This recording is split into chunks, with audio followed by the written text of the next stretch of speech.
대한민국에서 검찰과 법원 관련 사건 정보가 가장 많이 그리고 가장 빨리 유통되는 곳이 바로 서초동입니다. 하루는 한 사건 관련 판결문의 정보를 입수할 수 있었습니다. 핵심부터 말씀드리면 법원이 한 사건에서 무죄를 선고하면서 이 사건의 진범이 누구누구다라고 지목을 했다는 겁니다. 제 입장에선 굉장히 이례적인 판결이었습니다. 왜냐하면 형사법정의 대원칙은 많은 범죄자를 잡는 게 아니라 100명의 범죄자를 놓치더라도 한 명의 억울한 피해자를 만들지 말자, 이것이기 때문입니다. 그래서 보통 무죄를 선고할 때는 증거가 부족하다 정도의 언급만 하지 이 사건의 진범이 사실은 누구다라는 언급을 하지는 않습니다. 이 사건 판결문의 주인공은 A씨입니다. A씨는 불법 사설게임장의 업주로 몰려서 징역 1년을 선고받았습니다. 수사 과정부터 재판까지 A씨는 내내 결백함을 토로했습니다. 한 푼만큼의 잘못도 없는 내가 구속이 된다라는 생각을 하면서 온몸에 힘이 다 빠지고 아무런 생각도 안 날 정도니까 억울한 징역을 살아본 사람들만이 이런 감정을 이해할 거야 아마. 하지만 경찰, 그리고 검찰, 그리고 1심 법원까지도 A씨의 주장을 믿지 않았습니다. 억울함에 A씨는 옥중에서 항소했고 2심 재판부터 결론이 뒤집혔습니다. 2심 재판부는 A씨가 유죄라는 증거가 없다면서 무죄를 선고했습니다. 그러면서 이 사건의 진범이 사실은 수사선상에서 벗어났던, 애초에 수사도 받지 않았던 김 사장이란 인물일 수 있다라고 콕 집어서 지목했습니다. A가 무죄다라고만 한 것이 아니라 억울한 사람이 생기지 않도록 그 판결문에다가 B가 진범일 가능성을 배제할 수 없다라는 문구를 넣어서 경고를 해준 거나 마찬가지죠. 다시 수사하지 않을 수가 없는 사건입니다. 대법원도 이 사건 판결에 문제가 없다면서 지난해 5월 무죄를 확정지었습니다. 판결문을 보고 도대체 A씨가 어쩌다가 이런 일에 휘말렸는지 더 궁금해졌습니다. 그래서 고민의 여지 없이 A씨가 있는 충남 당진으로 향했습니다. A씨의 입으로 직접 설명을 들어보니 이 사건은 충격과 공포 그 자체였습니다. 우선 경찰의 수사는 1년 반 정도 이어졌습니다. 그런데 A씨가 진범이라고 지목하는 증거는 매우 빈약했습니다.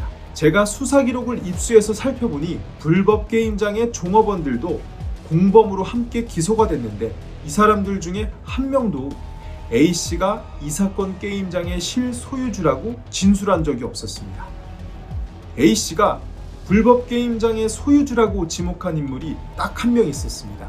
그 인물은 바로 익명의 제보자였습니다. 그리고 그 익명의 제보로 이 사건 수사가 시작됐습니다. 그런데 이 제보자, 검찰 측 증인으로 법정에 섰는데 법정에서는 전혀 다른 증언을 내놨습니다. 자기는 이 사건 게임장에 가본 적도 없고 이 사건을 경찰에 제보한 적도 없다고 밝힌 겁니다. 법정 증언이 사실이라면 수사에 단초를 제공했던 익명의 제보는 완전한 허위입니다. 그러니까 첫 단추부터 잘못 깨진 수사가 억울한 누명으로 이어진 겁니다. 물론 수사기관이 오류를 바로잡을 기회는 있었습니다. 바로 범죄 수익입니다. 보통 범죄 수익의 흐름을 쫓다 보면 특정 사건의 진짜 배후에 대한 단서나 실마리가 드러나기 마련입니다. 그런데 1년 반 동안 수사를 하면서 경찰 그리고 검찰 둘 중에 어느 누구도 이 사건의 범죄 수익의 흐름을 제대로 쫓지 않았습니다. 대신 A씨가 억울함을 풀기 위해서 마치 영화처럼 옥중에서 변호인의 조력을 받아서 범죄 수익의 흐름을 쫓기 시작했습니다. 방법은 간단합니다. 먼저 이 사건 게임장의 바지 사장을 법정에 세웁니다. 그다음에 바지 사장에게 그날 하루하루 나온 범죄 수익을 누구에게 전달해줬는지 묻습니다. 그러면 바지 사장이 전달해준 사람이 또 법정에 나오고요. 그러다 보면 그 돈을 받아서 또 다른 누군가에게 송금해준 송금책이 나옵니다. 그럼 그 사람을 잡아서 또 증인을 세우면 송금책으로부터 돈을 받아서 또 다른 누군가에게 돈을 전달해준 전달책이 나옵니다. 이렇게 법정에서 한 명씩 타고 가다 보니까 범죄 수익이 김 사장이란 인물에게 흘러간 것이 드러났습니다. 물론 김 사장은 이때는 이미 종적을 감춘 상태라서 재판에 부를 수는 없었습니다. 하지만 김 사장 대신 김 사장의 아내를 증인으로 세웠고, 김 사장의 아내는 남편이 신용불량자라서 자신이 범죄 수익을 자신의 계좌로 대신 받아 전달해줬다라고 증언했습니다. 수사기관이 해야 할 일을 A씨가 대신 해냈고, 덕분에 A씨는 2심에서 무죄를 받으면서 8개월 만에 억울한 옥살이를 끝낼 수 있었습니다. 이렇게 대법원 판결이 나오니까 A씨는 모르는 번호로부터 전화를 받기 시작했습니다. 그 전화 내용은 공소시효까지는 문제 삼지 말라는 거였습니다. 공소시효가 안 지나가지고 경찰서를 들어가면 안 되는 상황이니 좀 지나서 한번 만나자라고. 이거 누가 봐도 김 사장이 한 전화 같은데 매번 바뀌는 번호로 오다 보니까 민간인인 A씨가 직접 추적할 수가 없었습니다. 그래서 저랑 A씨가 경찰에 이 사건을 좀 다시 수사해달라고 찾아가 봤더니 경찰은 김 사장이 어디 있는지 모르겠다며 수사를 중단시킨 상태였습니다. 그래서 저희가 김 사장의 추정 도피처와 관련된 정보들을 경찰에 넘겼는데, 그런데 더 황당한 답변이 돌아왔습니다. 억울한 누명을 쓴 피해자에게 직접 범인을 찾아서 신고하라고 경찰이 안내한 겁니다.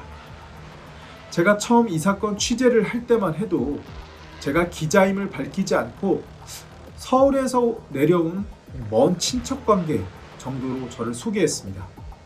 하지만 제가 이제 기자임을 밝히고 취재를 시작하자 경찰의 태도가 180도 바뀌었습니다. 자신들이 대응을 잘못했음을 인정하고 이 사건을 다시 수사하겠다고 밝힌 겁니다. 술 먹고 빼고는 사람은 이렇게도 되는가 보다라는 생각도 들고, 저 말고 딴 사람들이라도 이런 일이 없으면 좋겠어요. 첫 번째 보도가 나가고 유튜브에 한 2,300개가 넘는 댓글이 달렸습니다.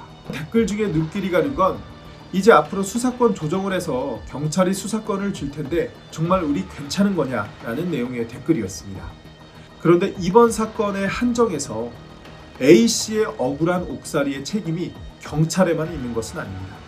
경찰과 검찰 그리고 법원 모두가 이 옥살이의 공범이었습니다. 그래서 제가 이번 취재를 하면서 느낀 건 특정 권한을 한쪽에 지나치게 집중시키기보다는 서로 권한을 분산시켜서 서로가 견제할 수 있는 사법 체계를 만드는 게 중요하다라고 느꼈습니다.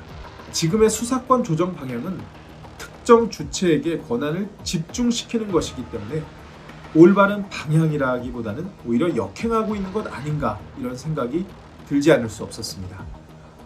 경찰이 김 사장에 대한 재수사를 결정한 만큼 경찰과 검찰 그리고 법원이 똑같은 실수를 반복하지 않도록 끝까지 지켜보도록 하겠습니다.